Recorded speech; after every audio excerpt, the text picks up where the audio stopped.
Olá pessoal, tudo bem? Vamos lá então para a nossa terceira aula, de Hamartologia. Nós vimos até agora que o conceito de imagem e semelhança de Deus, e quais são as consequências da queda, do pecado, no que diz respeito a essa questão da imagem e semelhança.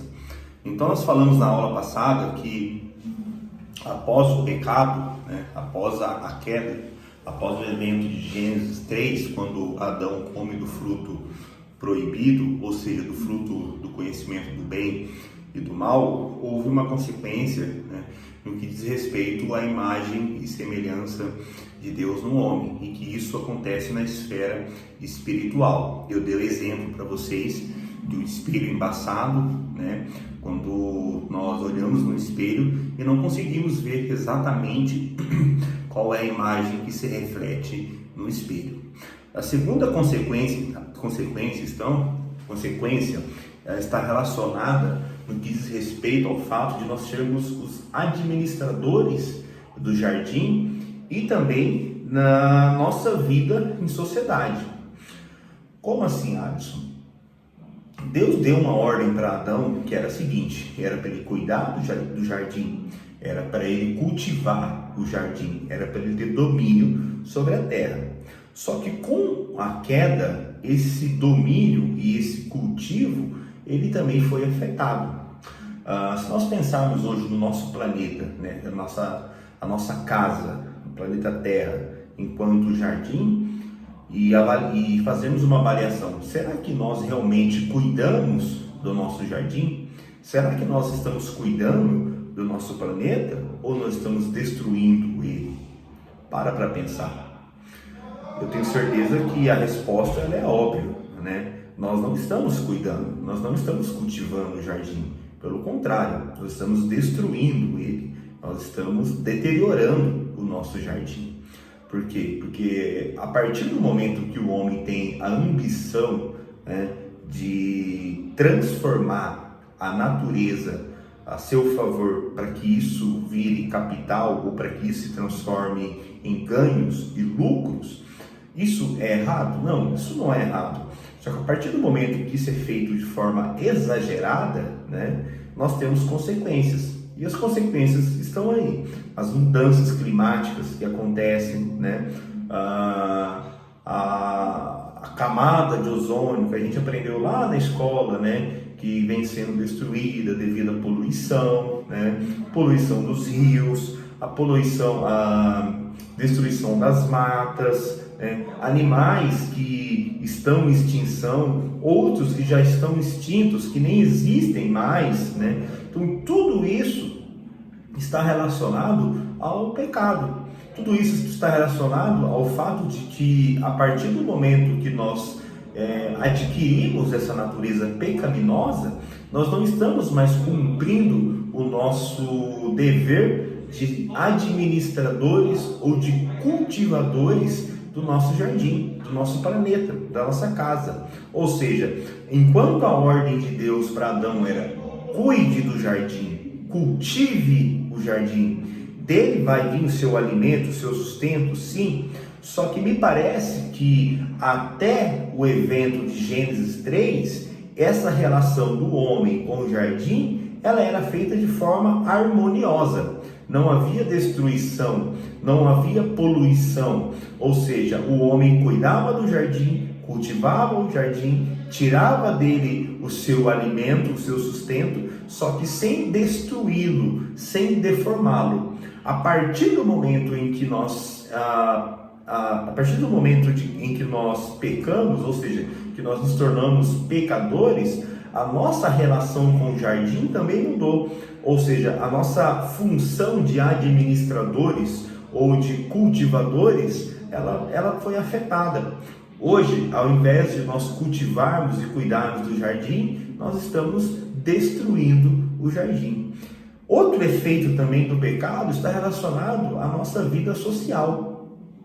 Você vê que a primeira coisa a ser contada, ou a primeira história a ser contada depois da queda, é o assassinato de um irmão que mata o outro irmão por inveja.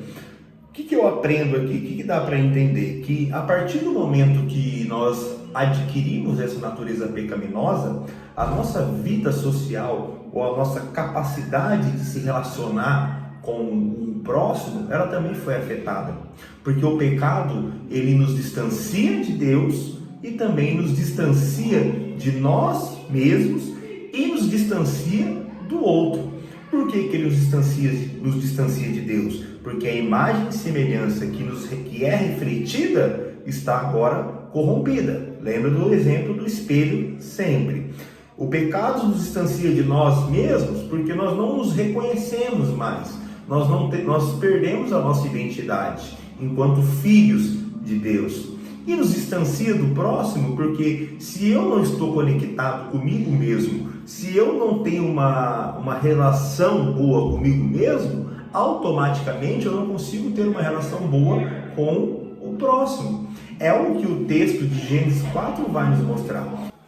Então, a partir do texto de Gênesis 4, nós vemos assim, que quando o Caim ele assassina o seu irmão Abel, a primeira coisa que nós vemos ali é que, primeiro, ele não tem uma boa relação com ele mesmo.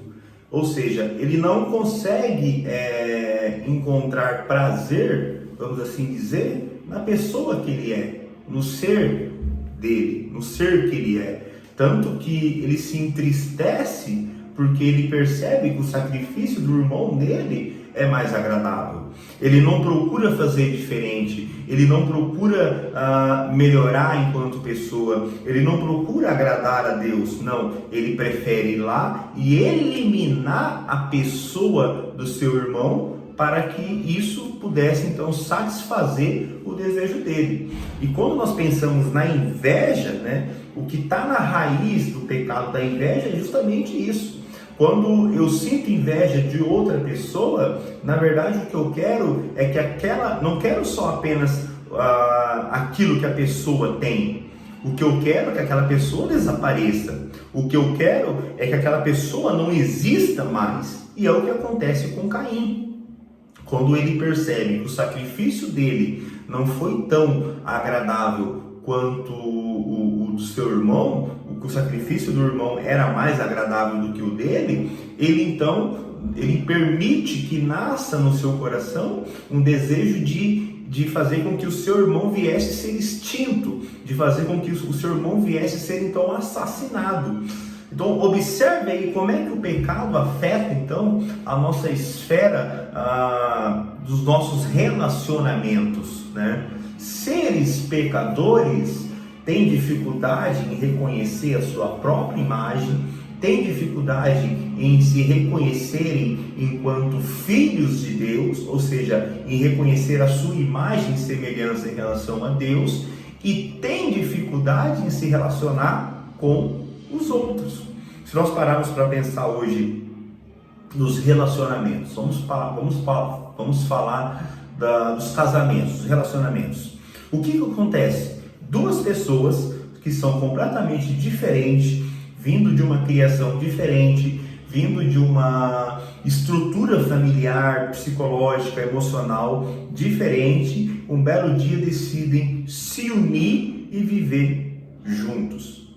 É óbvio que isso vai gerar conflito, é óbvio que isso vai gerar problema. Alisson, mas isso agora se tornou aula de aconselhamento pastoral? Não, nós estamos falando doutrina do pecado, nós estamos falando como o pecado nos afeta. E não é só essas diferenças que eu citei para vocês, as diferenças relacionadas à cultura, estrutura familiar, psicológica, emocional, não. Nós estamos falando, acima de tudo, de dois seres pecadores, de dois seres que têm que tem no íntimo do seu ser uma natureza pecaminosa. Então nós estamos falando de egoísmo, de egocentrismo, de inveja. Tudo isso está envolvido no relacionamento. Por isso que um relacionamento ele tende a dar certo quando ele segue os princípios da palavra de Deus, quando ele segue os princípios de Deus, porque é quase que impossível dois seres completamente diferentes, pecadores, egoístas, egocêntricos, E isso todo ser humano é, tá? Não se engane, mesmo o pastor da sua igreja, que é um homem de Deus, mesmo a pessoa que você conhece, que você tem como referência na sua vida, que pode ser um homem ou uma mulher de Deus, também é um pecador. Ele tem na sua essência egoísmo, ele tem na sua essência inveja, ele tem na sua essência egocentrismo. O que ele tem de diferente, talvez, ou ela, é que eles são pessoas que lutam contra a sua natureza pecaminosa e que dão vazão para que o Espírito Santo venha agir na vida deles, e eles sofrem um processo chamado santificação. Mas tudo isso só acontece porque um dia eles entenderam e aceitaram Jesus como seu único e suficiente Salvador. Sem Deus, nós estamos condenados a ir para o inferno, estamos condenados a viver em guerra com nós mesmos e com os outros. O bem que atua em nós, o bem que nos une, isso vem do Espírito Santo. É Ele que nos melhora enquanto pessoa, é Ele que faz com que nós venhamos nos relacionar de forma harmoniosa. O que faltou na vida de Caim naquele momento foi ouvir Deus. Tanto é que o texto diz assim que Deus disse para Caim: olha, o pecado está à porta, ou seja, ele está batendo. Deus alertou Caim. Deus queria sim fazer alguma coisa naquela situação, só que ele não permitiu. Por quê? Porque nós estamos falando agora de um ser que está afastado de Deus por conta da sua natureza pecaminosa. Então falar dessa imagem e semelhança de Deus corrompida também é falar de relacionamentos. Nós não conseguimos nos relacionar com o nosso próximo se nós não estivermos debaixo dos princípios da palavra de Deus. Nós não conseguimos nos relacionar com o nosso cônjuge de uma maneira harmoniosa se nós não estivermos debaixo dos princípios da palavra de Deus, porque o pecado nos afeta de uma tal maneira que ele rouba a nossa identidade, ele nos rouba o nosso conceito de filhos de Deus, e ele nos rouba a nossa capacidade de nos relacionarmos com o próximo. E também ele nos afeta de tal maneira que faz com que nós venhamos permitir que a nossa ambição, a ambição do ser humano como um todo, faça com que nós venhamos, ao invés de cultivar e cuidar do jardim, nós estamos destruindo o nosso jardim. Nós estamos destruindo a nossa casa, o nosso planeta. Então, se nós pararmos para pensar, aí talvez vou fazer uma reflexão aqui, vamos pensar. Pegar um papel de bala e jogar no chão é pecado? O que vocês acham? Será que é pecado? O que Deus ordenou? O que Deus disse? Cuide do jardim. Cultive o jardim. E quando você está pegando um papel de bala e jogando no chão, você está cuidando do jardim? Você está cultivando o jardim? Pensa nisso. Quando você, ao invés de jogar o lixo no local determinado, será que não fazer isso é pecado? Será que separar o lixo, ou melhor, não separar o lixo da maneira adequada, será que isso é pecado?